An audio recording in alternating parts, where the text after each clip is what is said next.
Good morning students. Next நாம் பார்க்கக்கூடிய ஒரு முக்கியமான கான்செப்ட், எல்லாருமே தெரிஞ்சுக்கூடிய விஷயந்தான் ஆப்டிக்கல் ஃபைபர், அதாவது ஒளி இழை. நம்ம எல்லோருமே இன்ஃபர்மேஷன் ஷேர் பண்ணுறதுக்காக மெசேஜ் பண்ணுவோம், இல்லாட்டி கால் பண்ணுவோம். ஓகே, இப்போ நீங்கள் ஒன் கண்ட்ரிலேருந்து அனதர் கண்ட்ரிக்கு உங்கள் ஃப்ரெண்ட்ஸுக்கோ இல்லை உங்கள் ரிலேட்டிவ்ஸுக்கோ இன்ஃபர்மேஷனை ஷேர் பண்ணுறீங்க. இப்போ நீங்கள் இங்கேருந்து மெசேஜ் சென்ட் பண்ணிங்கன்னா அந்த ஃப்ராக்ஷன் டைமில் அவங்களுக்கு ரிசீவ் ஆகும். ஓகே, அதே மாதிரி இங்கேருந்து நீங்கள் கால் பேசுகிறீங்க, ஹலோன்னு சொன்னீங்கன்னா ஃப்ராக்ஷன் டைமில் அவங்களுக்கும் ஹலோன்னு கேட்கும்.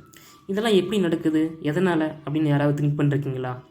வெரி சிம்பிள் தான். இது எல்லாமே இந்த ஆப்டிக்கல் ஃபைபர் கேபிள்னால தான் இந்த இன்ஃபர்மேஷன் எல்லாமே ஷேர் ஆகுது. ஓகேவா? ஃபார் எக்ஸாம்பிள், நீங்கள் ஒன் கண்ட்ரியில் இருக்கீங்க, உங்களுக்கு நியராக ஒரு செல்ஃபோன் டவர்ஸ் இருக்குது.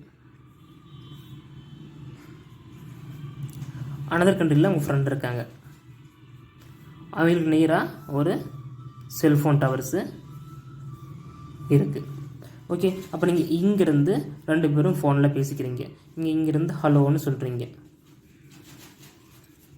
ஓகே, இப்போ நீங்கள் பேசுகிறது ஃபுல்லாகவே உங்களுக்கு நியராக இருக்கிற அந்த செல்ஃபோன் டவர்ஸுக்கு சிக்னலாக என்னாகும், பாஸ் ஆகும். இந்த மாதிரி எலக்ட்ரோ மேக்னட்டிக் வேவ்ஸாக பாஸ் ஆகும்.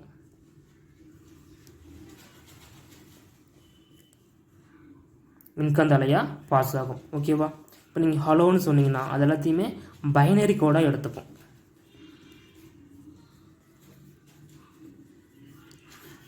பைனரி கோடு. இப்போ ஹெச்னா 01001000 இந்த மாதிரி எடுத்துக்கும். இப்போ இ 010010 இந்த மாதிரி தான் ஃபுல்லாக லெட்டர்ஸ். இந்த லெட்டர்ஸ் எல்லாத்தையுமே இந்த மாதிரி பைனரி கோடாக தான் எடுத்துக்கும். நம்ம பேசினாலும் சரி, மெசேஜ் பண்ணாலும் சரி, இந்த மாதிரி பைனரி கோடாக தான் அதை அக்செப்ட் பண்ணிக்கும். ஓகேவா? இப்போ நான் பேசுகிறது ஃபுல்லாக இந்த செல்ஃபோன் டவர்ஸுக்கு எலக்ட்ரிக்கல் சிக்னலாக பாஸ் ஆகும். This is electro magnetic waves.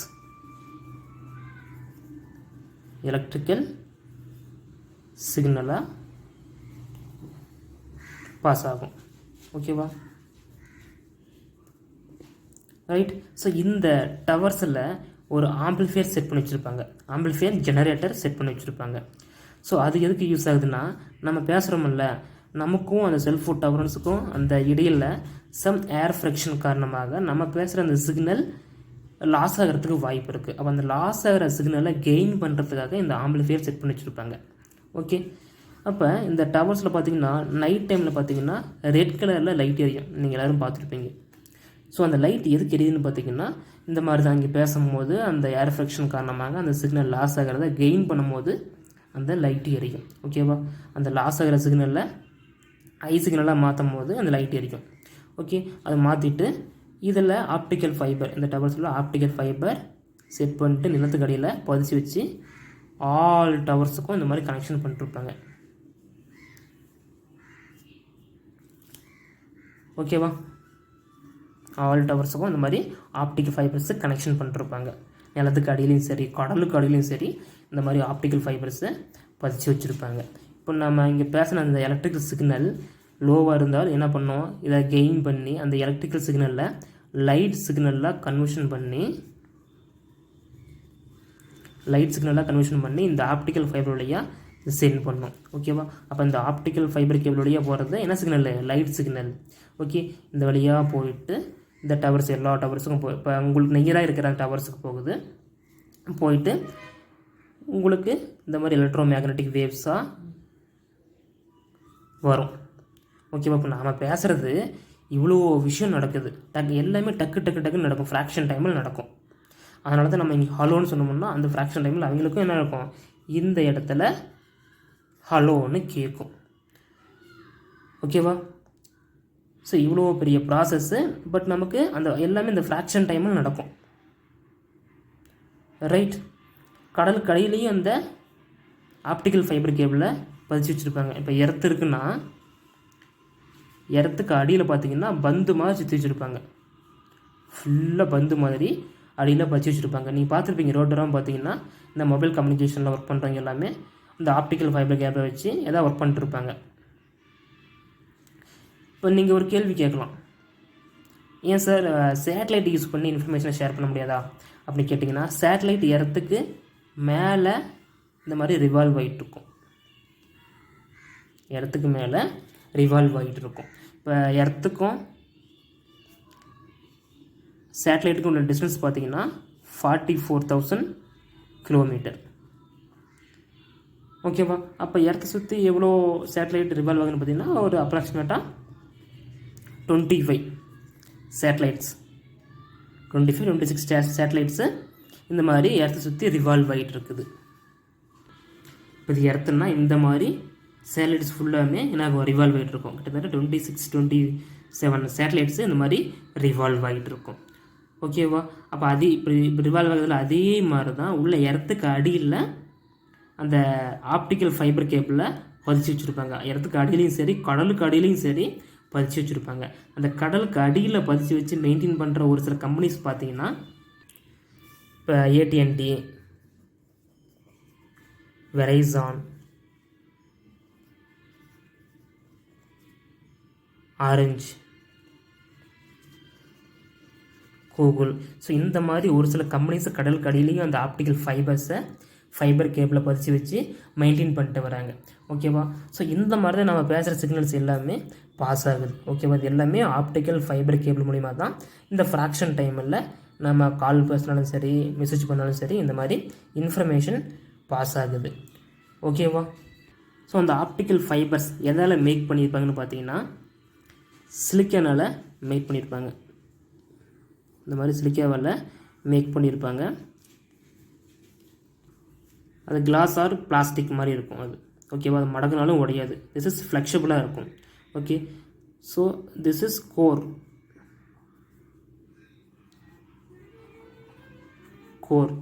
இது ஃபுல்லாக திக்னஸாக இருக்கும்.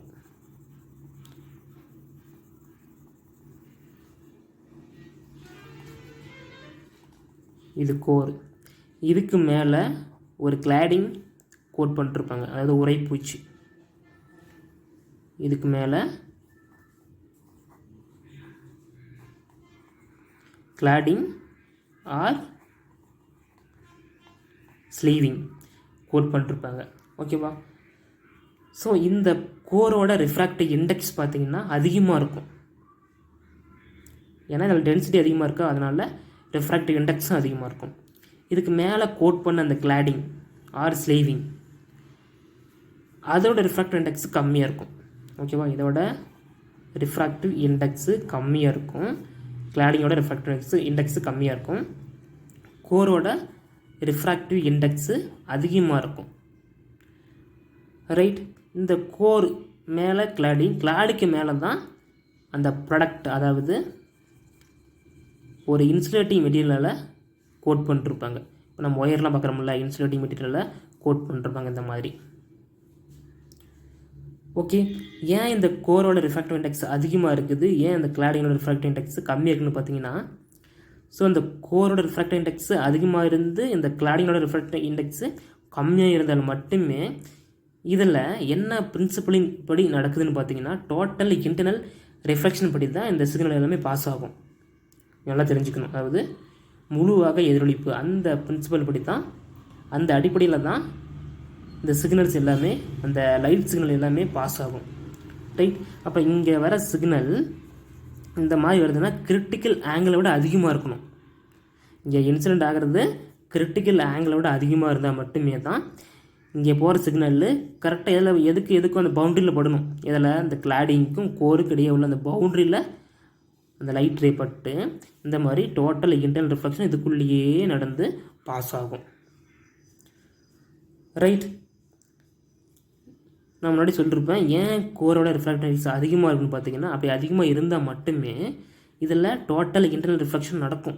இப்போ நான் முன்னாடி பார்த்துருப்போம்ல, வாட்டர் பார்த்துருப்போம், இதுக்கு மேலே ஹேர் பார்த்துருப்போம். அப்போ ஹேரோட ரிஃப்ராக்டிவ் இண்டெக்ஸ் கம்மி, வாட்டரோட ரிஃப்ராக்டிவ் இண்டெக்ஸ் அதிகம். ஸோ அப்படி இருந்தால் மட்டுமே தான் இந்த கரெக்டாக அந்த பவுண்ட்ரி எல்லையிலேயே பட்டு இப்படி டோட்டல் இன்டர்னல் ரிஃப்ளெக்ஷன் நடக்கும். ஸோ அதே மாதிரி தான் இங்கே இந்த கோருக்கும் அந்த கிளாடிங்க்கும் அந்த பவுண்ட்ரியில் பட்டு இந்த மாதிரி total internal reflection without loss, அந்த சிக்னல் லாஸ் ஆகாமல் இந்த மாதிரி டோட்டல் இன்டர்னல் ரிஃப்ளெக்ஷன் நடக்கும். ஓகேவா? ஸோ அப்போ ஒரு சிக்னலை டிரான்ஸ்மிட் பண்ணுறதுக்கு இந்த ஆப்டிக்கல் ஃபைபர் கேபிளால் மட்டுமே பாசிபிள் ஆகும். ரைட்? என்ன ஃபினாமினன்? Total internal reflection. முழுவாக எதிரொலிப்புப்படி தான் அது அந்த மாதிரி ரிஃப்ளெக்ஷன் நடந்து அதில் அந்த லைட் சிக்னல் பாஸ் ஆகும். ஓகே, இங்கே பாருங்கள், இதுதான் இந்த ஆப்டிக்கல் ஃபைபர் கேபிள். இங்கே ஒரு பிக்சர் கொடுத்துருவாங்க பாருங்கள், இதுதான் ஆப்டிக்கல் ஃபைபர்ஸ் அந்த கேபிள்ஸ். இது உள்ளே இருக்குல்ல, இது எல்லாமே core. Core has higher refractory index, அதாவது அதிக ஒளிவிலகல் எண் கொண்ட உள்ளகம். இது உள்ளகம்னு சொல்லுவோம். உள்ளகம்னா கோர். ஓகே, வெளியே இருக்கிறது கிளாடிங் ஹேஸ் லோயர் ரெஃப்ராக்டரி இண்டெக்ஸ். இது ரெஃப்ராக்டரி இண்டெக்ஸ் அதிகமாக இருக்கணும், கிளாடிங்க்கு ரெஃப்ராக்டரி இண்டெக்ஸ் கம்மியாக இருக்கணும்.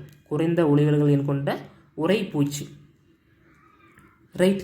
இப்போ நம்ம இங்கேருந்து ஒரு சிக்னல் அனுப்புனோம்னா இந்த சிக்னல் போகிறது, இன்சிடென்ட் ஆகிறது கிரிட்டிக்கல் ஆங்கிளை விட அதிகமாக இருந்தால் மட்டுமே என்ன நடக்கும், டோட்டல் இன்டர்னல் ரிஃப்ளெக்ஷன் நடக்கும். ஸோ இந்த மாதிரி பட்டு உள்ளேயே அந்த ரிஃப்ளெக்ஷன் நடக்கும்.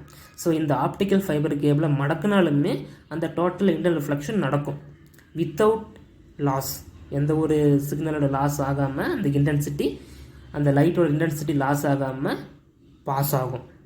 ஓகே, ஸோ இந்த மாதிரி தான் இன்ஃபர்மேஷன் ஒரு இடத்துல இருந்து இன்னொரு இடத்துக்கு ஷேர் ஆகுது. ஓகேவா? ஸோ இது ஒரு முக்கியமான கான்செப்ட்டு, இது நல்லா பார்த்துக்கோங்க. ஓகேப்பா, தேங்க்யூ.